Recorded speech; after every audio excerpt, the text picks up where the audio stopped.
कुछ रिश्ते खून के होते हैं, कुछ समय के, लेकिन कुछ ऐसे भी होते हैं जो दिखते तो अपने हैं, पर अंदर से होते हैं धोखे का जाल। एक बूढ़ी चिड़िया ने जो कहा, वो हर इंसान को सोचने पर मजबूर कर देगा कि चाहे कितने ही सगे क्यों ना हो, अपनी पत्नी को इन 4 लोगों के साथ कभी अकेला मत छोड़ना। क्योंकि भरोसे का सबसे बड़ा इम्तिहान अपनों की परछाई में ही होता है। बहुत समय पहले की बात है, रामपुर नामक एक गांव था। नाम भले ही छोटा हो, पर इसकी मिट्टी में हजारों कहानियां दबी थीं। खेतों की हरियाली, कच्चे रास्ते, दूर दूर तक फैले आम के बाग और हर सुबह मंदिर की घंटियों के साथ उठती गांव की सांसें एक अद्भुत सुकून देती थीं। इस गांव के उत्तर किनारे एक पुराना सा मकान था, जिसके आंगन में तुलसी का चौरा बना था, और वहीं एक गाय हमेशा खड़ी रहती, मानो किसी देवी की तरह घर की रक्षा कर रही हो। यहीं रहता था गगन, अपनी पत्नी सुनीता और 2 छोटे बच्चों के साथ। गगन 32 साल का था, मजबूत कदकाठी, पर दिल से सीधा सच्चा। खेती उसका धर्म था और मेहनत उसका स्वभाव। उसकी पत्नी सुनीता, उम्र में उससे 2 साल छोटी, सांवली सलोनी, शांत पर तेज निगाहों वाली स्त्री थी। उसने अपनी पूरी जिंदगी घर और परिवार को समर्पित कर दी थी। गगन के लिए उसकी दुनिया उसके खेत थे, उसका परिवार था और माँ बाप का आशीर्वाद था। गांव में उसकी छवि एक भरोसेमंद, मेहनती किसान की थी। वो रोज सुबह सूरज उगने से पहले खेतों की ओर निकल पड़ता, बैलों के साथ। उसका एक पुराना ट्रैक्टर था, जिसे वो लाल बुलेट कहकर पुकारता था। गांव के लोग उसकी ईमानदारी के कायल थे, पर उसमें एक कमजोरी थी, बहुत जल्दी विश्वास करना। उसे अपने परिवार, दोस्तों और रिश्तेदारों पर इतना भरोसा था कि उसने कभी संदेह करना सीखा ही नहीं। सुनीता के दिन की शुरुआत तुलसी को जल चढ़ाने और चूल्हे पर चाय रखने से होती थी। फिर बच्चों को तैयार करना, देवरों की पसंद के अनुसार नाश्ता बनाना, सास-ससुर के पैर दबाना और कभी-कभी खेत के कामों में भी हाथ बंटाना उसका रोज का काम था। गगन से उसे कोई शिकायत नहीं थी। पति नेक था, बातों में नरमी थी, हाथ कभी उठा नहीं था, और हर तीज त्योहार पर वह चूड़ी बिंदी जरूर लाता था। पर एक कमी थी, गगन की आंखों पर रिश्तों का पर्दा। वो किसी भी रिश्तेदार को बिना पूछे घर में ठहरा लेता। कभी चचेरा भाई राजेंद्र, कभी बचपन का मित्र मनोज, कभी साले सुरेश आते और हफ्तों घर में रहते। गांव की औरतें कभी-कभी सुनीता से कहतीं, अरे सुनीता, हर कोई घर में मेहमान नहीं होता। रिश्ते भले हों, पर निगाहें हमेशा साफ नहीं होती। पर सुनीता बस मुस्कुरा देती। वह संस्कारी थी और सोचती, जिन्हें मेरे पति ने भाई कहा है, मैं उन पर क्या शक करूं? राजेंद्र मुंहफट था, मक्कार था, लेकिन बहुत हंसमुख भी था। वह जब भी आता, मजाक करता, चुटकुले सुनाता और बार-बार सुनीता के हाथ की चाय की तारीफ करता। एक दिन उसने गगन से कहा, भैया, भाभी तो बड़ी सुंदर हैं। भाग्यशाली हो आप। गगन हंस पड़ा, पर सुनीता की आंखें झुक गईं। पहली बार उसने डिस्कम्फर्ट महसूस किया। मनोज दिन भर घर पर ही बैठा रहता, अखबार पढ़ता, मोबाइल पर रील्स देखता और कभी-कभी सुनीता से कहता, भाभी, अकेले काम मत किया करो, मदद के लिए बुला लिया करो। कभी रसोई तक घुसाता, कभी बच्चों के नाम पर घंटों बातें करता। गगन हंसते हुए कहता, मनोज को तो घर ही समझो। सुरेश का व्यापार डूब चुका था।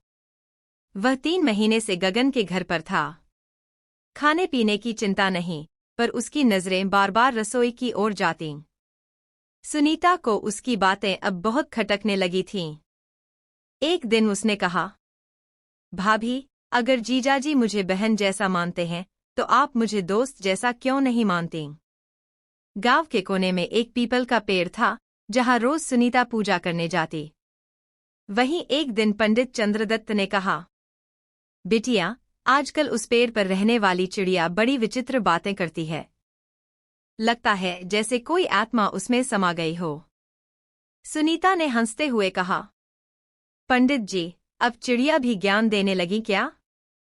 लेकिन उसी शाम, जब वो अकेले पीपल के नीचे बैठी थी, उसने चिड़िया को बोलते सुना, बेटी, चाहे कोई भी हो, भाई, मित्र, बहनोई या देवर, पत्नी को इनके साथ अकेला छोड़ना उसकी इज्जत को दाव पर लगाना है। सगे हों पर इरादे नहीं दिखते चेहरे पर। सुनीता सिहर उठी। उस रात पहली बार सुनीता ने गगन से कुछ कहा। सब कुछ अच्छा है, लेकिन क्या कोई औरत के लिए इतनी भीड़ सही होती है? गगन मुस्कराया। अरे पगली, ये तो अपने लोग हैं, कोई गैर थोड़ी है। सुनीता चुप रह गई, पर मन में डर बैठ गया। गांव में सावन का महीना चल रहा था। हरियाली चारों तरफ फैली हुई थी, आसमान में बादल थे और मिट्टी से सौंधी खुशबू आ रही थी। सुनीता तुलसी को जल चढ़ा रही थी और गगन खेत की ओर निकलने की तैयारी कर रहा था। गगन ने जाते जाते सुनीता से कहा, आज राजेंद्र दोपहर को आ रहा है। कह रहा था शहर से कोई जरूरी सामान लाया है, तुम उसे खाना खिला देना। सुनीता ने कुछ नहीं कहा, बस हल्के से सिर हिला दिया। अब उसे राजेंद्र का आना अच्छा नहीं लगता था। वो हंसता था, मजाक करता था, पर उसकी नजरें कुछ और ही कहती थीं। गगन खेत में था और बच्चे स्कूल में। घर में सिर्फ सुनीता और उसकी सास थीं। लेकिन सास दोपहर के समय सो जाती थीं। इसी बीच राजेंद्र आ पहुंचा। हाथ में एक थैला था जिसमें मिठाई और कुछ कपड़े थे। उसने दरवाजे पर दस्तक दी और अंदर आकर बोला, भाभी, कहाँ हो? देखो, आपके लिए खास चीज लाया हूं। सुनीता रसोई में थी। उसने दरवाजे की ओर देखा और बोली, अंदर रख दो राजेंद्र, मैं अभी आती हूं। राजेंद्र खुद ही अंदर घुस गया और बैठक में बैठ गया। उसकी नजरें पूरे घर में घूम रही थीं। आपके लिए लाया हूं भाभी। जब सुनीता चाय लेकर आई तो राजेंद्र ने थैले से एक नीले रंग की साड़ी निकाली और बोला, भाभी, शहर से खास आपके लिए लाया हूं। पहनिएगा तो सब देखेंगे कि गगन कितना किस्मत वाला है। सुनीता चौंकी। क्यों लाए ये? बिना जरूरत? राजेंद्र मुस्कराया। बस यूं ही, आपको अच्छा लगता है तो हमें भी खुशी होती है। फिर एकदम धीमी आवाज में बोला, वैसे भी आप जो पहनती हैं, सब पर जचता है। सुनीता असहज हो गई। उसने साड़ी ली, पर उसकी नजरें जमीन पर थीं। राजेंद्र अब चाय पी रहा था, पर उसकी निगाहें सुनीता के चेहरे पर टिकी थीं। वो बोला, गगन तो सीधा है भाभी, उसे तो आपकी कीमत ही नहीं पता। अब सुनीता का चेहरा गुस्से से तमतमा गया। राजेंद्र, आप हद पार कर रहे हैं। आप मेरे देवर हैं, इस तरह की बातें मत कीजिए। राजेंद्र हंसने लगा। अरे भाभी, मजाक कर रहा हूं, इतना भी सीरियस मत हो जाइए। आप तो मेरी प्यारी भाभी हैं। पर उसकी आंखों में मजाक नहीं, मंशा थी। उस दिन के बाद सुनीता ने राजेंद्र से दूरी बनानी शुरू कर दी। जब वो आता तो वह काम में लग जाती या बच्चों को पास बैठा लेती, पर अंदर ही अंदर वह डरने लगी थी। एक औरत चाहे जितनी बहादुर क्यों न हो, जब कोई उसे आंखों से छूने लगे तो आत्मा कांप जाती है। एक हफ्ते बाद गगन फिर खेत गया हुआ था। सुनीता रसोई में थी और सास फिर से सो रही थीं। अचानक पीछे से आवाज आई, भाभी, आज फिर अकेली हैं? सुनीता मुड़ी तो देखा राजेंद्र खड़ा है। बिना कुछ कहे वह अंदर आ गया था। वह डर के मारे कुछ बोल न पाई। राजेंद्र पास आया और बोला, भाभी, आप बहुत सुंदर हैं। कभी सोचा है कि कोई आपकी इस खूबसूरती का हकदार भी है? अब सुनीता की आंखों में आंसू आ गए। उसने कड़ाई से कहा, अगर एक शब्द और कहा तो गगन से कह दूंगी। राजेंद्र फिर से हंस पड़ा। बताओ ना। बताएंगी? अच्छा, बताइएगा जरूर। देखते हैं फिर कौन क्या करता है। और वह निकल गया। उस शाम सुनीता फिर पीपल के पेड़ के पास गई। वहां वही बूढ़ी चिड़िया बैठी थी। और फिर वही रहस्यमयी आवाज सुनाई दी। बेटी, पहला चेहरा खुल चुका है, पर बाकी 3 अब भी मुखौटे पहने खड़े हैं। अगर तूने अब भी अपने पति को सच नहीं बताया, तो आने वाला दिन तेरे आंचल को तार-तार कर सकता है। सुनीता डर के मारे कांप उठी। रात को सुनीता सोचती रही, क्या गगन को बताऊं? लेकिन क्या वो मानेगा? क्या वो अपने राजेंद्र भैया को दोषी मानेगा? सुनीता गगन को खोना नहीं चाहती थी, पर वो चुप रही, और यही चुप्पी आगे चलकर एक बहुत बड़ी गलती बन गई। सुबह का समय था। गगन खेत पर निकल चुका था। सुनीता बच्चों को स्कूल के लिए तैयार कर रही थी। तभी दरवाजे पर दस्तक हुई। भाभी, मैं मनोज। एक आवाज आई। सुनीता ने दरवाजा खोला। मनोज हल्के नीले कुर्ते में मुस्कुराता हुआ खड़ा था। हाथ में सब्जी और दूध की थैली थी। गगन नहीं है क्या? चलो अच्छा हुआ, आपसे तो आराम से बात हो पाएगी, कहकर वो भीतर आ गया। मनोज गगन का बचपन का दोस्त था। अक्सर घर आता जाता था।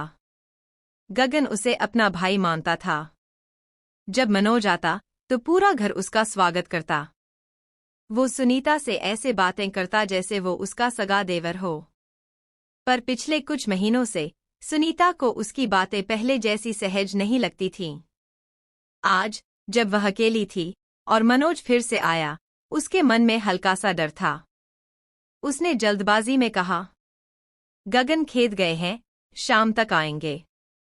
आप बैठिए, मैं चाय लाती हूं। मनोज बोला। भाभी, आज चाय आप नहीं, मैं बनाऊंगा। देखिए आज आपका दोस्त कैसी चाय बनाता है। वह सीधा रसोई की ओर बढ़ गया। सुनीता चौंकी। अरे, आप मत जाइए अंदर, मैं बना देती हूं। नहीं भाभी, आज तो बस मैं ही बनाऊंगा, उसने कहा और गैस जलाकर चाय बनाने लगा। उसका हंसना, मजाक करना पहले जैसे सामान्य नहीं लग रहा था। उसकी नजरें अब सीधे सुनीता के चेहरे और फिर उसके शरीर पर टिकती थीं। सुनीता ने घबराहट में आंचल कसकर लपेटा। चाय बनाकर जब वह बैठक में बैठा, तो बोला, भाभी, आप हमेशा इतनी चुप क्यों रहती हैं? इतनी खूबसूरत और सुलझी औरत होकर भी डर डर के जीती हैं। भाई साहब तो पूरा दिन खेत में रहते हैं, उन्हें क्या पता आपके मन की बात?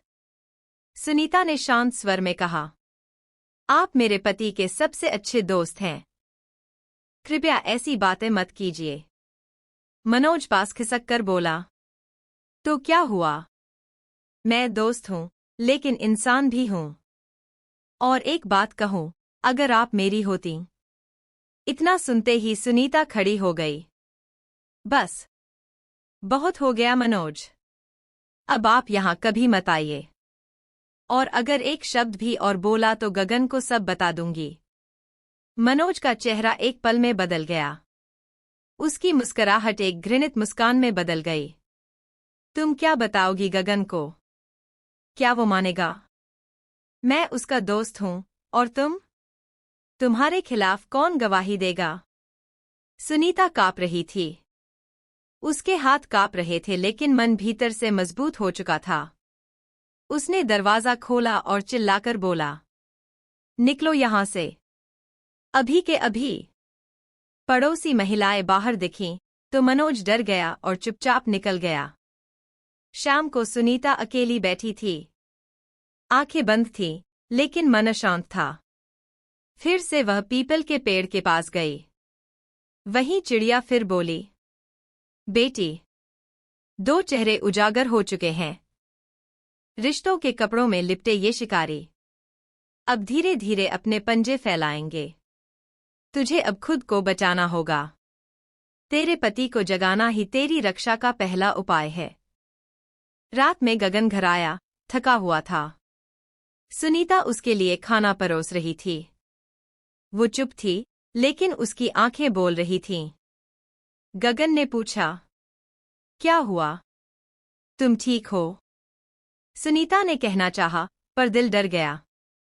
क्या वो मेरी बात मानेगा? उसने कहा, कुछ नहीं, थक गई हूं बस। उस रात सुनीता रोई। उसकी आंखें नहीं, आत्मा रोई थी। मनोज की हिम्मत, राजेंद्र की हरकतें और गगन की चुप्पी सब उसे तोड़ रहे थे। अब सुनीता के लिए हर दरवाजे की दस्तक डर का संकेत बन चुकी थी। अब उसे सुरेश, उसका साला, और भी ज्यादा खलने लगा था। वो देर रात तक घर में घूमता, बातें करता और कई बार सुनीता के कपड़ों या कामों पर टिप्पणी करता। चिड़िया की चेतावनी अब सच लग रही थी। अब अगला चेहरा उजागर होने को था। रात के 10 बजे थे। गगन खेत से वापस आया तो थका हुआ था। सुनीता ने चुपचाप थाली परोसी और बच्चों को सुलाकर कमरे में बैठी रही। गगन ने कहा, सुरेश अब अगले 2 महीने रहेगा। बोला है, जब तक उसका काम फिर से शुरू नहीं होता, तब तक यहीं रहेगा। सुनीता ने कोई जवाब नहीं दिया। गगन ने धीरे से पूछा, क्या हुआ है तुम्हें सुनीता? कुछ दिनों से चुप-चुप हो। घर में कोई परेशानी है क्या? सुनीता की आंखों में आंसू आ गए। वो कहना चाहती थी, बहुत कुछ कहना चाहती थी। लेकिन भीतर का डर, सामाजिक बंधन और यह डर कि कहीं गगन उसके रिश्तों पर विश्वास न खो दे, ये सब उसे चुप करा देते थे। सुरेश, गगन का सगा साला था। जब वह पहली बार आया था, तो बहुत सम्मान से पेश आता था। दीदी कहकर बुलाता था, पैर छूता था और हर काम में मदद करता था। लेकिन समय बीतने के साथ वह बदलने लगा था। अब वह सुनीता से अक्सर मजाक करता। दीदी, गगन भैया तो बड़े किस्मत वाले हैं। अगर मेरी शादी आप जैसी होती तो मैं तो रोज फूल ले आता। सुनीता इसे शुरू में हंसी में टाल देती। पर धीरे धीरे सुरेश की बातें सीमाएं लांघने लगी थीं। अब सुरेश देर रात तक कमरे में बैठा रहता। कभी बच्चों को कहानी सुनाने के बहाने वहीं रुक जाता, तो कभी किचन में आकर पूछता, दीदी, क्या मदद करूं? एक दिन उसने अचानक कहा, आपकी कमर पर ये चोट का निशान कैसे आया दीदी? गगन भैया मारते तो नहीं? सुनीता सिहर उठी। उसने तुरंत दुपट्टा कसकर लपेटा और कहा, आपको ऐसी बातें करने का कोई हक नहीं है सुरेश। सुरेश मुस्कुराया। दीदी, आप गलत समझ रही हैं। मैं तो बस आपके भले की सोचता हूं। एक रात गगन गांव की पंचायत में रुक गया। सुनीता को पहले ही चिंता थी। राजेंद्र और मनोज के बाद अब सुरेश ही घर में था, और वो भी पूरी रात। बच्चे सो चुके थे और सास अस्वस्थ होने के कारण भीतर ही सोई थीं। रात के करीब 11 बजे सुनीता रसोई में कुछ कपड़े समेट रही थी, तभी सुरेश ने पीछे से धीरे से कहा, दीदी, आपको अकेले देखकर बहुत तकलीफ होती है। आप चाहे तो मैं हमेशा आपके साथ रह सकता हूं। सुनीता जैसे पत्थर हो गई। उसकी आंखें चौड़ी हो गईं। उसने कोई उत्तर नहीं दिया। बस रसोई का दरवाजा बंद किया, अंदर गई और दरवाजा अंदर से बंद कर लिया। उस रात सुनीता ने अपने आप से सवाल किया, क्या मेरा अपराध है? क्या मैंने कुछ गलत किया? या फिर मेरी चुप्पी ने इन्हें बढ़ावा दिया? उसे याद आया, राजेंद्र की आंखें, मनोज के शब्द और अब सुरेश की बेशर्मी। तीनों अलग रिश्तों में बंधे थे, पर इरादे एक जैसे। क्या यह गगन का अंधा विश्वास है या समाज की गलत परंपरा जो महिलाओं को भाभी, दीदी, बेटी कहकर उनके करीब आने का बहाना देती है? सुबह सुबह जब सूरज की पहली किरणें आईं, सुनीता पीपल के पास पहुंची। उसकी आंखों में आंसू थे। वहीं बूढ़ी चिड़िया फिर बोली, बेटी, 3 चेहरे तू पहचान चुकी है, पर चौथा सबसे खतरनाक होगा, क्योंकि वो कोई और नहीं, तेरा अपना पति होगा। अगर अब भी तू चुप रही, तो न केवल तेरी इज्जत मिट्टी में मिलेगी, बल्कि तेरा मन भी मर जाएगा। अब वक्त है गगन को सब बताने का। जब गगन सुबह घर आया, सुनीता ने पहली बार कुछ कहने की ठानी। गगन, क्या तुम्हें मुझ पर विश्वास है? तुम पर नहीं होगा तो किस पर होगा?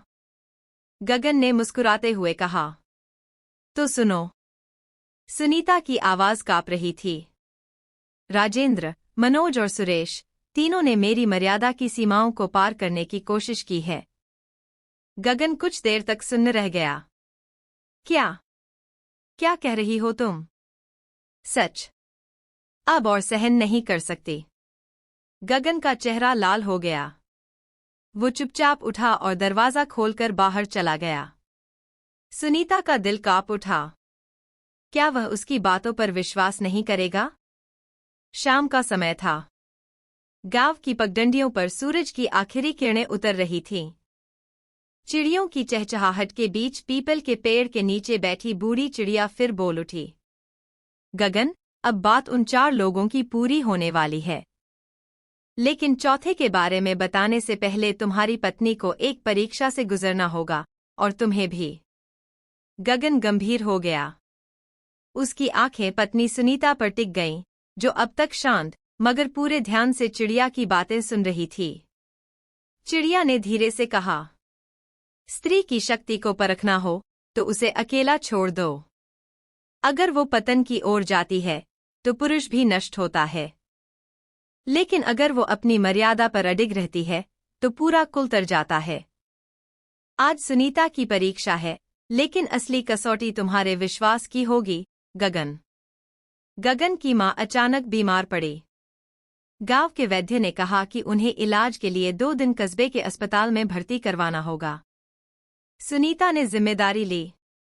आप मां को ले जाइए, घर मैं संभाल लूंगी। गगन हिचकिचाया। उसका मन बार बार उसे रोकता रहा। गांव में लोग बातें बनाने वाले थे, और कुछ चेहरे जो उसे हमेशा संदेहास्पद लगते थे अब सामने आने लगे थे। फिर भी उसने एक बार चिड़िया की कही बात याद की। स्त्री को अवसर दो, वो शक्ति दिखाएगी। गगन मां को लेकर रवाना हो गया। अब सुनीता घर में अकेली थी। दिन भर काम करती, खेत पर मजदूर भेजती और रात होते ही दरवाजा बंद कर देती। पर गांव की आंखें उस पर टिकने लगी थी, कुछ सहानुभूति से, कुछ हवस से। गगन का पुराना दोस्त मनोज अब रोज आने लगा था। एक दिन उसने कहा, भाभी, कुछ काम था, खेत की हलवाही के पैसे लाने आया हूं। सुनीता ने जवाब दिया, अंदर मत आओ, बाहर बैठो, मैं पैसे लाकर देती हूं। मनोज मुस्कराया, अरे, अब क्या पराया हो गया हूं। सुनीता ने दृढ़ स्वर में कहा, हर पुरुष जो मर्यादा लांघे पराया ही हो जाता है। मनोज हतप्रभ होकर लौट गया। सुनीता का जीजा सुरेश अब दिन में 2-2 बार आने लगा था। कभी कहता, बहन को अकेले देखकर चिंता हो रही है, तो कभी कहता, कुछ सामान देने आया हूं। एक दिन उसने बातें करते हुए सुनीता की बाह को हल्के से छू लिया। सुनीता ने तुरंत दरवाजा बंद कर लिया और बोली, जिस रिश्ते में हाथ बढ़े वहां से इज्जत खत्म हो जाती है सुरेश भैया। आप अब यहां दोबारा मत आइए। गांव से लौटकर आया राजेंद्र एक शाम सीधा घर पहुंचा। भाभी, भैया नहीं है तो सोचा रात आपके पास रह जाऊं, सुरक्षा भी रहेगी। सुनीता बोली, मैं अकेली हूं, लेकिन निर्बल नहीं। मेरी चौखट पर किसी गैर का साया नहीं पड़ेगा, चाहे वो सगा ही क्यों न हो। राजेंद्र चुपचाप चला गया। सुनीता का सब्र अब असली परीक्षा पर था। गांव के प्रसिद्ध पंडित चंद्रदत्त एक दिन घर पर आ धमके, बहू, तेरे घर में कुछ दोष है।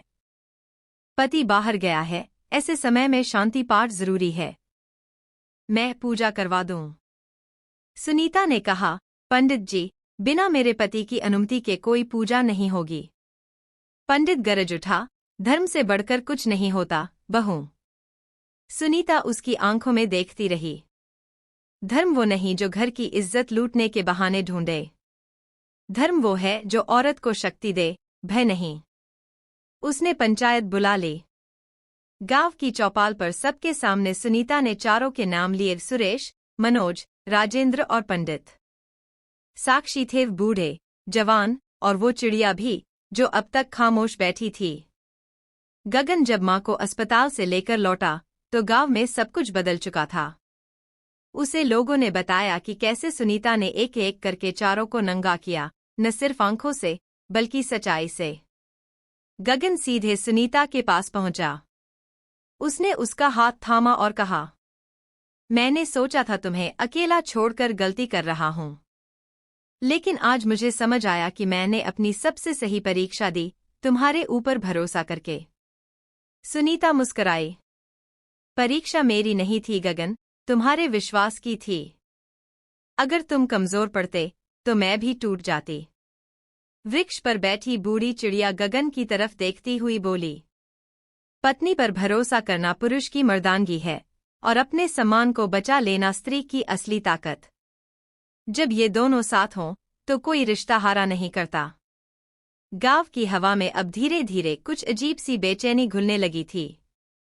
गगन को अब भी पता नहीं था कि उसके सबसे करीबी रिश्तों में ही एक ऐसा षड्यंत्र पनप रहा था जो उसके जीवन की नींव को हिला देने वाला था। सुरेश, राजेंद्र और मनोज तीनों अब भी गगन के घर अक्सर आते जाते रहते। सुनीता अब पहले से अधिक सतर्क और गंभीर रहने लगी थी। वह जानती थी कि उसके पति को सच्चाई बताना आसान नहीं होगा और बिना प्रमाण के कोई आरोप लगाना रिश्तों को तोड़ सकता है। लेकिन पंडित चंद्रदत्त की चेतावनी उसके मन में गूंजती रहती। सावधान रहना बेटी, जब अपने ही परछाई बनने लगें तो उजाले में भी अंधेरा महसूस होता है। एक सुबह जब गगन अपने खेत से लौट रहा था, उसे मंदिर के बाहर पंडित चंद्रदत्त बैठे दिखे। उनके चेहरे पर गहरी शांति थी, पर आंखों में कोई गंभीर रहस्य। गगन ने उन्हें प्रणाम किया और पूछा, पंडित जी, आप कब लौटे? पंडित मुस्कराए। बेटा, लौटने की नहीं, चेताने की घड़ी आई है। तेरे घर की चारदीवारी में अब सिर्फ हवा नहीं बह रही, कुछ छाया भी पल रही है। गगन चौंका। क्या कहना चाहते हैं आप? पंडित धीरे से बोले, तेरे अपने ही, जिनसे तू रक्षा की उम्मीद करता है, वे ही तेरे भरोसे को तोड़ रहे हैं। पत्नी सुनीता पर संदेह नहीं, भरोसा रख, पर यह मत भूल कि हर रिश्ता पवित्र नहीं होता। 4 लोग जिनसे स्त्री को अकेले नहीं छोड़ना चाहिए, तेरे जीवन में वे चारों हैं। इधर सुरेश की नीयत और बिगड़ चुकी थी। सुनीता के सामने अब वह बिना लिहाज के बातें करने लगा था। राजेंद्र की नजरें भी अब उसके कपड़ों से नहीं हटती थीं, और मनोज जब भी आता, घर में देर तक बैठा रहता, बहाने बनाकर। सुनीता ने कई बार गगन से बात करने की सोची, लेकिन वह जानती थी कि गगन उन्हें अपना भाई और साला मानता है। वह टूट जाएगा। उसी शाम जब सुनीता आंगन में अकेली बैठी थी, वही बूढ़ी चिड़िया फिर से सामने आकर बैठ गई। उसकी आंखें शांत थीं, जैसे वह कुछ कहने आई हो। सुनीता, अब समय आ गया है। सत्य को उजागर करना होगा, पर शांति से, धैर्य से। तू कमजोर नहीं है। तेरी चुप्पी अब तुझे नहीं, पूरे घर को डुबो सकती है। सुनीता की आंखें भर आईं। वह अब खुद को अकेली नहीं मान रही थी। बूढ़ी चिड़िया उसका साहस बन चुकी थी। पंडित चंद्रदत्त ने गगन को एक युक्ति दी। एक परीक्षा ले अपने मित्रों और रिश्तेदारों की। उन्हें बिना बताकर आजमा, तभी असलियत सामने आएगी। गगन ने पंडित की बात मानी और एक योजना बनाई। गांव की सुबह हमेशा शांत और उजली होती थी, लेकिन गगन और सुनीता के जीवन में अब हर सुबह किसी नई चुनौती के साथ आती। पिछली रात पंडित चंद्रदत्त के शब्दों ने गगन के मन को विचलित कर दिया था। वह अब हर एक चेहरे को शक की नजर से देखने लगा था, यहाँ तक कि अपने ही भाई सुरेश, अपने साले मनोज और सबसे पुराने मित्र राजेंद्र को भी। गगन सोचने लगा, क्या पंडित सही कह गए? क्या वाकई इंसान की जिंदगी में सबसे बड़ा धोखा अपने ही कहे जाने वाले लोग देते हैं? गगन ने तय किया कि वह किसी पर कोई आरोप नहीं लगाएगा, लेकिन हर कदम पर सुनीता की सुरक्षा और सम्मान का ध्यान खुद रखेगा। वह अब अपने रिश्तों को बिना परीक्षा के और नहीं निभाना चाहता था। सुनीता को गगन की बदली हुई सोच का आभास होने लगा था। पहले जो गगन उस पर भरोसा करता था, अब वह हर बार यह देखने की कोशिश करता कि वह किससे बात कर रही है, कहाँ जा रही है। एक दिन जब गगन खेत में काम पर गया हुआ था, तो सुरेश घर आया। सुनीता रसोई में थी, और सुरेश सीधे बैठक में आ बैठा। आवाज सुनकर सुनीता बाहर आई और उसने सुरेश को देखा। सामान्य बातचीत शुरू हुई, लेकिन सुरेश की बातों में आज कुछ अजीब सा गर्माहट थी। भाभी, तुम तो पहले से भी ज्यादा सुंदर लग रही हो। लगता है गगन की किस्मत चमक गई है। सुनीता मुस्कुराकर बोली, भैया, आपके मुंह से आशीर्वाद ही समझूंगी। वह बात को टालना चाहती थी, लेकिन सुरेश ने बात बढ़ाई, अरे भाभी, कभी कभी गगन न मिले तो हमसे ही बात कर लिया करो। आखिर हम भी तो अपने हैं। सुनीता को अब ये बात खटकने लगी। वो समझ गई कि कुछ तो सही नहीं है। आप मेरे बड़े हैं सुरेश भैया, ऐसे मजाक शोभा नहीं देता, सुनीता ने संयम से कहा और अंदर चली गई। कुछ दिन बाद राजेंद्र आया। गगन बाहर किसी काम में व्यस्त था। राजेंद्र सुनीता को बाहर से आवाज देकर बुलाने लगा, भाभी, जरा पानी मिलेगा? सुनीता ने पानी लाकर दिया तो राजेंद्र ने हाथ पकड़ने की कोशिश की। सुनीता ने झटके से हाथ पीछे खींचा और कड़ी निगाहों से उसे देखा। राजेंद्र भैया, दोबारा ऐसी हरकत की तो गगन को सब बता दूंगी। राजेंद्र सकपकाकर हंसने लगा, अरे भाभी, मजाक कर दिया। बुरा मान गईं। सुनीता ने दरवाजा बंद किया और अंदर चली गई, लेकिन अब वो भीतर से टूटने लगी थी।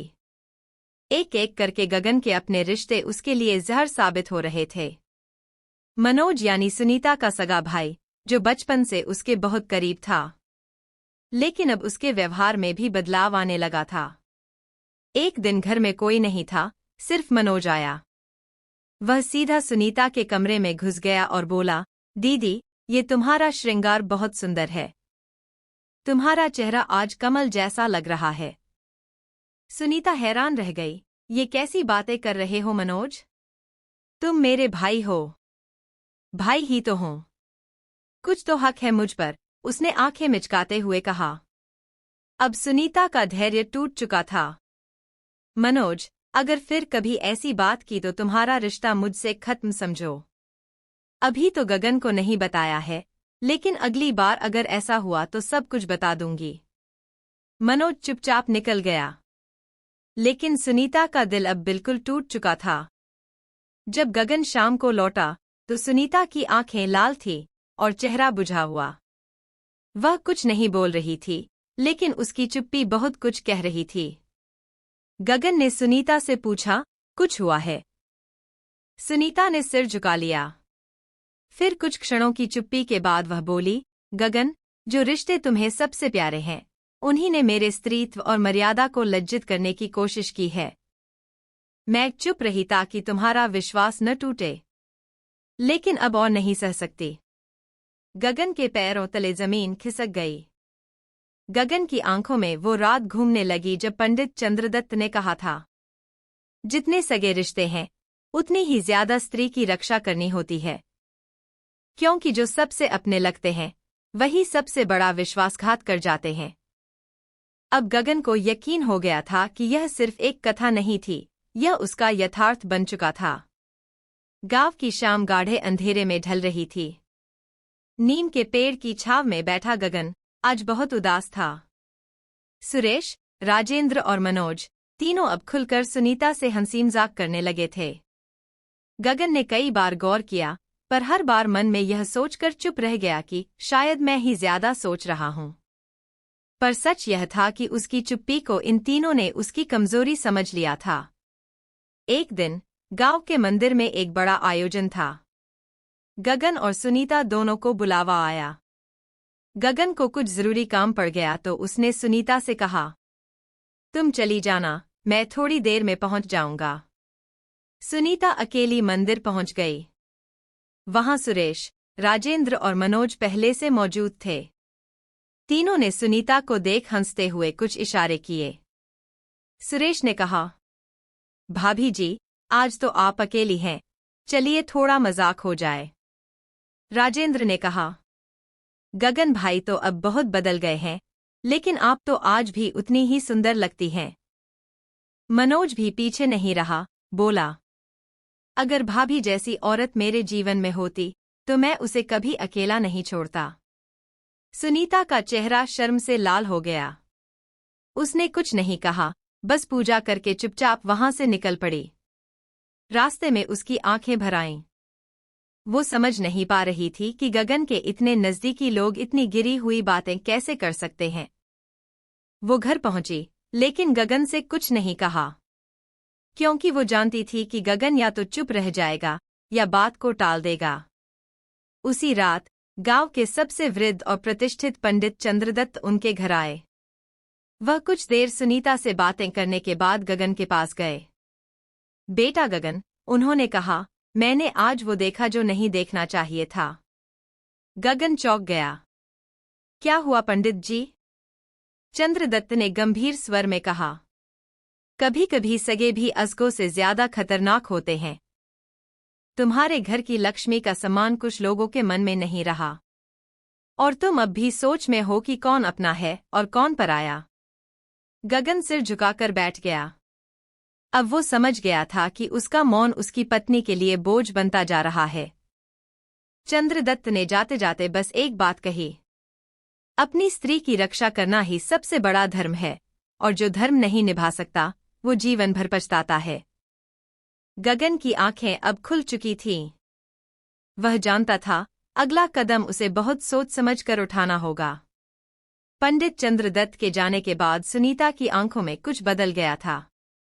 अब वह सिर्फ एक सीधी सादी ग्रामीण स्त्री नहीं रह गई थी, बल्कि अब उसमें आत्मबल की लौ जल चुकी थी। उसने तय कर लिया था कि वह अपने पति गगन को टूटने नहीं देगी और साथ ही उन रिश्तों की पहचान भी करेगी जो सिर्फ मुखौटा लगाए हुए थे। एक दिन की बात है, गगन थकाहारा खेत से लौटा तो देखता है कि घर में मनोज बैठा है, उसका साला। मनोज के हाथ में चाय का कप था और वह उसी अधिकार से बैठा था जैसे वह घर का मालिक हो। सुनीता रसोई में थी, पर आंखें चुपचाप सब देख रही थीं। मनोज ने हंसते हुए कहा, भैया, सुनीता बहुत समझदार है, खाना तो ऐसा बनाती है कि आदमी उंगलियां चाट जाए। तुम्हारा तो भाग्य खुल गया उससे शादी करके। गगन मुस्कुरा दिया, लेकिन सुनीता के चेहरे पर हल्की सी बेचैनी दौड़ गई। मनोज ने आगे कहा, वैसे भाभी, अब तो तुमसे हर रोज मिलने का मन करता है। गांव का खाना, गांव की बातें, और तुम्हारी मुस्कान कमाल है। गगन ने टोकते हुए कहा, मनोज, जरा जुबान संभाल, ये तेरी भाभी है। मनोज हंसा, अरे भैया, मजाक कर रहा हूं, दिल मत लगाओ। लेकिन सुनीता समझ गई कि ये कोई मजाक नहीं था, ये वो तीसरा चेहरा था जिसकी ओर बूढ़ी चिड़िया ने इशारा किया था। रात को जब गगन और सुनीता अपने कमरे में थे, सुनीता ने धीमे स्वर में कहा, गगन जी, क्या मैं कुछ कहूं बुरा मत मानिएगा? गगन ने सर हिलाया, बोलो सुनीता, क्या बात है? आपके आसपास जो लोग हैं, सुरेश, राजेंद्र और मनोज, ये सब अपने हैं, लेकिन कुछ बातें हैं जो आंखों से देखी जाती हैं, पर जुबान नहीं कहती। मैंने अब तक जो देखा, उससे मुझे डर लगता है। गगन चौंक गया, डर? किस बात से? मनोज की नजरें, और सुरेश की हंसी, और राजेंद्र की चुप्पी, ये सब कुछ कहती हैं। पंडित चंद्रदत्त की बात याद है? उन्होंने जो कहा था, वही धीरे धीरे सामने आ रहा है। गगन ने सुनीता की आंखों में झांका। वो सिर्फ उसकी पत्नी नहीं थी, बल्कि अब उसकी रक्षक भी थी। तुम सही कह रही हो सुनीता। मैं भी बहुत दिनों से कुछ महसूस कर रहा था, लेकिन रिश्तों के बंधन ने मुझे रोक रखा था। पर अब मैं सब देखूंगा, इन रिश्तों की सच्चाई को परखूंगा। अगले दिन गगन ने एक योजना बनाई। उसने तीनों को एक साथ आमंत्रित किया। एक बड़ा भोजन रखा गया। सुरेश, राजेंद्र और मनोज सब हाजिर हुए। सुनीता ने अंदर ही अंदर खुद को मजबूत किया। वह अब किसी का डर नहीं मानती थी। भोजन के दौरान गगन ने अचानक कहा, मुझे गांव से बाहर 1 महीने के लिए जाना है। सुनीता घर पर अकेली होगी। सोच रहा हूं, किसी भरोसेमंद को यहां छोड़ दूं। सुरेश ने तुरंत कहा, भाई, मैं आ जाता हूं। मुझे भी छुट्टी चाहिए थी। राजेंद्र बोला, अरे नहीं भाई, मैं और सुनीता अच्छे से एक दूसरे को जानते हैं। मैं देख लूंगा। मनोज चुप था, लेकिन उसकी आंखें सब कह रही थीं। गगन हंसा, देखा सुनीता, तुम कितनी भाग्यशाली हो। इतने चाहने वाले हैं तुम्हारे। उसके बाद गगन उठकर चला गया और वो तीनों अजीब सी निगाहों में एक दूसरे को देखने लगे। बुरी चिड़िया उस दिन खिड़की पर आ बैठी। उसने सुनीता को देखा और कहा, अब समय है कि तुम चौथा चेहरा भी देख लो। सबसे खतरनाक होता है वो जो धार्मिक दिखे पर भीतर से धोखेबाज हो। सुनीता सन्न रह गई, क्या अब अगला खतरा पंडित चंद्रदत्त ही था? गगन की जिंदगी अब ऐसे मोड़ पर आ गई थी जहां विश्वास और संदेह की रस्साक्षी चल रही थी। सुनीता ने उसे जो बताया था, उससे उसका मन चौंक चुका था। सुरेश, राजेंद्र और मनोज जैसे सगे संबंधियों के नाम पर भरोसे की नींव रखी गई थी, लेकिन अब वही नींव दरकने लगी थी। गगन ने अब ठान लिया था कि वह अपनी पत्नी की कही हर बात को नजरअंदाज नहीं करेगा, बल्कि हर परिस्थिति की तह तक जाएगा। उसने सबसे पहले अपने पुराने दोस्त सुरेश से मिलने की योजना बनाई। गगन एक दिन अचानक सुरेश के घर पहुंच गया। सुरेश उसे देखकर थोड़ा घबराया, लेकिन बाहर से बहुत गर्मजोशी से मिला। अरे गगन, इतने दिनों बाद कैसे आना हुआ? सुरेश ने पूछा। गगन मुस्कराया, लेकिन उसकी आंखों में अब वो मासूमियत नहीं थी। बस ऐसे ही तेरे हाल चाल लेने चला आया। और सोच रहा था, सुनीता के लिए तेरे मन में जो आदर है, उस पर थोड़ा बात कर लो। सुरेश थोड़ा चौंका। वो समझ गया कि गगन किसी शक के साथ आया है। बातों ही बातों में सुरेश ने कई बार ऐसी बातें कह दी जो सुनीता के बारे में गलत सोच को दर्शा रही थीं। गगन के कानों में अब हर बात चुभ रही थी। वह चुपचाप वहां से चला आया। इसके बाद गगन ने राजेंद्र और मनोज से भी मुलाकात की। राजेंद्र हर समय सुनीता की सुंदरता की तारीफों में ही खोया रहता था। एक दिन गगन ने जानबूझकर कह दिया, सुनीता आजकल बहुत अकेली रहती है घर में, मैं अक्सर बाहर होता हूँ। राजेंद्र ने जो प्रतिक्रिया दी, वो गगन के लिए आंखें खोल देने वाली थी। तो फिर उसे अकेला क्यों छोड़ते हो? कोई और देखभाल कर लेगा उसे। मनोज ने तो एक दिन सीधे कह दिया, तेरी बीवी बहुत खूबसूरत है यार, किस्मत वाले हो। इन सब बातों ने अब गगन को पूरी तरह यकीन दिला दिया कि सुनीता गलत नहीं थी। अब गगन पहुंचा पंडित चंद्रदत्त के पास। पंडित जी ने उसे देखते ही कहा, अब तो तुम्हारी आंखें खुल गईं बेटा। मैं जानता था ये दिन आएगा। गगन भावुक हो गया, पंडित जी, आपने कहा था कि सच्चाई तक पहुंचना जरूरी है। अब जब सब देख लिया है, तो बताइए क्या करूं? पंडित चंद्रदत्त बोले, अब समय है न्याय करने का। जो पत्नी ने सहा, वो हर स्त्री नहीं सह सकती। और जो तुमने देखा, वो हर पति नहीं देख पाता। अपने रिश्ते को फिर से संवारो और इन पाखंडी रिश्तेदारों का मुखौटा उतार फेंको। उस रात गगन ने सुनीता का हाथ थामा और कहा, सुनीता, आज मुझे समझ में आया कि तेरा मौन कितना बोलता है। तू सही थी और मैंने तुझे अनसुना किया। अब मैं वादा करता हूं, न तुझे अकेला छोड़ूंगा, न तुझे किसी की बुरी नजर का शिकार बनने दूंगा। सुनीता की आंखों से आंसू बह निकले, वो आंसू दर्द के नहीं, अब विश्वास और प्रेम के थे। पंडित चंद्रदत्त की चेतावनी के बाद गगन की आंखों से जैसे पर्दा हट गया था। लेकिन अब भी मन के कोनों में कई सवाल और डर बचे हुए थे। सुनीता की चुप्पी, उसकी उदासी और उसकी आंखों में छिपी पीड़ा गगन को अंदर ही अंदर तोड़ रही थी। गगन ने ठान लिया कि अब वो सत्य को पूरी तरह उजागर करेगा, चाहे जो भी कीमत चुकानी पड़े। पंडित चंद्रदत्त ने उसे एक सुझाव दिया, बेटा, अगर सच्चाई जाननी है तो केवल बातचीत से नहीं, आचरण से परखो। इन चारों को ऐसी परिस्थिति में डालो जहां उनका असली चेहरा सामने आ जाए। गगन ने एक योजना बनाई। उसने सुरेश, राजेंद्र और मनोज को अलग अलग यह बताया कि वह कुछ महीनों के लिए विदेश जा रहा है व्यापार के सिलसिले में, और चाहता है कि सुनीता की देखभाल वे मिलकर करें। उसने पंडित चंद्रदत्त की सलाह पर काम करते हुए घर में छुपे कैमरे भी लगवा दिए ताकि कुछ छूट न जाए। पंडित चंद्रदत्त ने गगन से कहा, बेटा, अगर इन चारों में से कोई भी पाप में लिप्त होगा तो सच्चाई खुद को दिखाने से नहीं रोकेगी। लेकिन याद रख, सत्य को देखना भी उतना ही साहस मांगता है जितना उसे उजागर करना। गगन जैसे ही कुछ दिन के लिए विदेश गया, वैसे ही घर के माहौल में परिवर्तन शुरू हो गया। राजेंद्र ने सुनीता से अकेले में बातें करने की कोशिश की, कभी कभी भावनात्मक होकर उसकी सहानुभूति जीतने की कोशिश करता। मनोज ने अपने सज्जनता के मुखौटे के पीछे से अवसर ढूंढने की चेष्टा की। सुरेश गगन का सबसे पुराना दोस्त तो जैसे पहले से ही मौके की ताक में था। उसने सीधे सुनीता को परेशान करने की कोशिश की, लेकिन सुनीता अब वो अबला नहीं रही थी। जिस दिन सुरेश ने मर्यादा लांघने की कोशिश की, सुनीता ने उसके गाल पर एक जोरदार तमाचा मारा। जिस घर की रोटी खा रहे हो, उसी घर की इज्जत को लूटने की सोचते हो, उसने चीख कर कहा। सुरेश भागता हुआ घर से निकल गया। राजेंद्र और मनोज भी धीरे धीरे अपनी सीमाएं लांघने लगे, लेकिन सुनीता ने उनका भी सामना किया।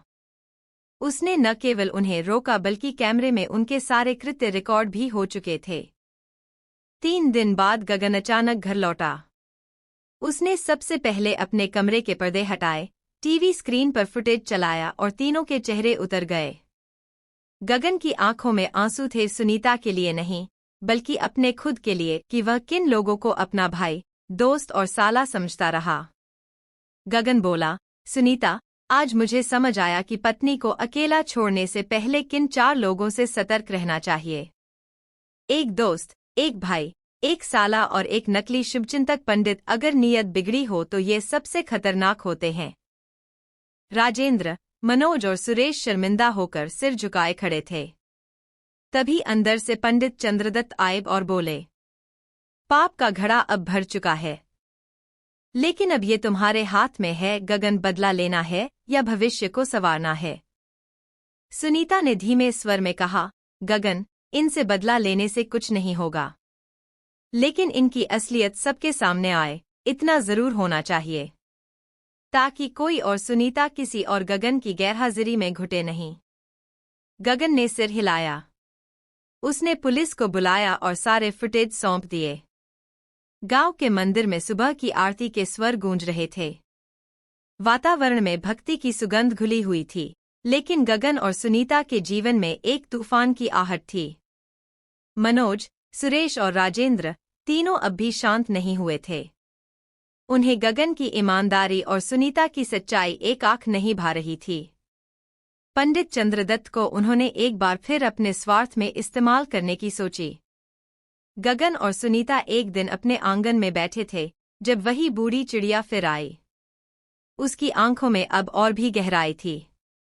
उसने आकर गगन से कहा, गगन, अभी तुम्हारी परीक्षा पूरी नहीं हुई है।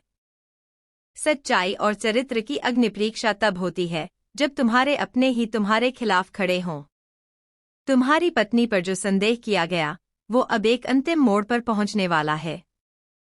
सुनीता ने चिड़िया की ओर देखा और कहा, मुझे डर नहीं है, लेकिन मन के भीतर एक बेचैनी है। क्या मेरी सच्चाई कभी साबित हो पाएगी? चिड़िया बोली, सच्चाई को साबित नहीं किया जाता, वह समय आने पर खुद उजागर होती है। लेकिन तुम्हें शांत रहना होगा। एक और आंधी आएगी। उसी शाम गांव के चौराहे पर एक सभा बुलाई गई। पंडित चंद्रदत्त, जो अब तक शांत थे, मनोज, सुरेश और राजेंद्र के कहने पर खुलकर बोले, मैंने अपने स्वप्न में देखा है कि इस घर में नारी धर्म का उल्लंघन हुआ है। यह स्त्री पवित्र नहीं है। चंद्रदत्त ने ऊंचे स्वर में कहा। गांव वाले हक्के बक्के रह गए, लेकिन इस बार सुनीता चुप नहीं रही। वह धीरे से खड़ी हुई और बोली, पंडित जी, आप परम ज्ञानी हैं, लेकिन किसी स्त्री की मर्यादा तोड़ने से पहले सत्य को जान लेना चाहिए। सुनीता ने गांव के सामने घोषणा की, मैं कल देवी मंदिर में पंचधातु की अग्नि में हाथ डालूंगी। अगर मेरा मन और चरित्र पवित्र है, तो अग्नि मेरा कुछ नहीं बिगाड़ेगी। लेकिन अगर मैं दोषी हूं, तो मैं खुद उस अग्नि में जल जाऊंगी। गांव में सनसनी फैल गई। गगन ने सुनीता को रोकने की कोशिश की, लेकिन सुनीता ने कहा, जब तक मैं खुद अपनी सच्चाई सिद्ध नहीं कर पाऊंगी, तब तक मेरे माथे पर लगा कलंक मिटेगा नहीं। अब तीनों अपराधी सिहर उठे। उन्होंने तो सिर्फ एक खेल खेला था, पर अब यह एक अग्निपरीक्षा बन गई थी। सुरेश बोला, अगर वह सच में निर्दोष हुई, तो हम सबके सामने क्या मुंह दिखाएंगे? राजेंद्र ने गुस्से में कहा, हमें कुछ करना होगा, नहीं तो यह स्त्री हमारा सारा भांडा फोड़ देगी। अगले दिन गांव की भीड़ मंदिर के सामने इकट्ठी हुई। सभी की नजरें सुनीता पर टिकी थीं। पंडित चंद्रदत्त मंत्र पढ़ रहे थे। सुनीता ने देवी की मूर्ति के सामने प्रणाम किया और बोली, हे माँ, अगर मैंने अपने पति के प्रति एक भी छल नहीं किया, तो अग्नि मेरी रक्षा करना। लेकिन यदि मैं दोषी हूं, तो मुझे दंड देना। भीड़ सन्न थी। सुनीता ने अपने हाथ अग्नि में डाल दिए और अग्नि शांत हो गई। सुनीता का हाथ वैसे का वैसा ही रहा। कोई घाव, कोई जलन नहीं। लोग चौंक गए। बूढ़ी चिड़िया ने जोर से आकाश की ओर देखा और बोली, यह है नारी की शक्ति। जो सच्ची होती है, उसे ब्रह्मांड भी बचाता है। गगन की आंखें अब खुल चुकी थीं। चंद्रदत्त पंडित की बातों ने और सुनीता की निस्वार्थ निष्ठा ने उसे भीतर तक झकझोर दिया था। वह अब साफ देख पा रहा था कि सच्चा रिश्ता वह नहीं होता जो खून से जुड़ा हो, बल्कि वह होता है जो दिल से निभाया जाए। गगन ने एक दिन पूरे गांव के सामने चौपाल बुलवाई। वहां सुरेश, राजेंद्र, मनोज और पंडित चंद्रदत्त भी मौजूद थे। गगन ने साफ शब्दों में कहा, मैंने जीवन में सबसे बड़ी गलती की जब अपनी पत्नी के चरित्र पर विश्वास करने की बजाय दूसरों के शब्दों पर भरोसा किया। लेकिन आज मैं अपने आप से और आप सबसे एक वादा करता हूं, अब किसी भी औरत की गरिमा को समाज के शक की आग में नहीं जलने दूंगा। सुरेश, राजेंद्र और मनोज वहां सिर झुकाए खड़े थे। उन्हें अब गिल्ट महसूस हो रहा था, पर गगन ने उन्हें सजा देने के बजाय कुछ और ही किया। तुम तीनों ने जो किया, वो क्षमा के योग्य नहीं है, लेकिन तुम्हें अब यह सीख लेनी होगी कि औरत कोई खिलौना नहीं। अगर तुम्हारे दिल में अब भी इंसानियत बची है, तो हर घर की बेटी, बहू और माँ के सम्मान की रक्षा करने का संकल्प लो। पंडित चंद्रदत्त ने सभी को आशीर्वाद दिया।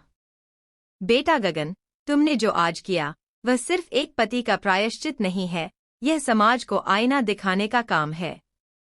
गांव की महिलाएं सुनीता के चरण छूकर रो पड़ी। हमने तुम्हें कभी समझा ही नहीं बहू, पर आज हमें समझ आया कि सच्ची पत्नी क्या होती है। सुनीता ने विनम्रता से कहा, मैंने बस अपना धर्म निभाया, अब ये हमारा कर्तव्य है कि हम हर औरत को सम्मान देना सीखें, चाहे वह किसी भी भूमिका में हो, पत्नी, बहन, माँ या बेटी। अंत में वही बूढ़ी चिड़िया जो गगन के जीवन में चुपके से आई थी, वह फिर दिखाई दी। उसने गगन के कानों में धीरे से फुसफुसाया, अब तू जान चुका है, क्यों कहा था मैंने, चाहे कितने ही सगे क्यों ना हो, अपनी पत्नी को इन 4 लोगों के साथ कभी अकेला नहीं छोड़ना चाहिए। क्योंकि कुछ रिश्ते खून के होते हैं और कुछ शैतानियत के। पहचानना तुम्हारा काम है। गगन मुस्कुरा दिया। उसकी आंखें भर आईं। चिड़िया उड़ गई, लेकिन एक गूंज छोड़ गई। विश्वास करो, लेकिन आंखें खोलकर। अगर आपको ये कहानी अच्छी लगी हो तो इसे लाइक करें, अपने दोस्तों और परिवार के साथ शेयर करें, और ऐसे ही दिल छू लेने वाली कहानियों के लिए हमारे चैनल को सब्सक्राइब करना न भूलें। कमेंट करके जरूर बताएं, आपके अनुसार एक पति को किन बातों में सतर्क रहना चाहिए। और याद रखें, विश्वास सबसे बड़ी दौलत है, इसे यूं ही किसी के कहने पर गंवाना नहीं चाहिए। धन्यवाद।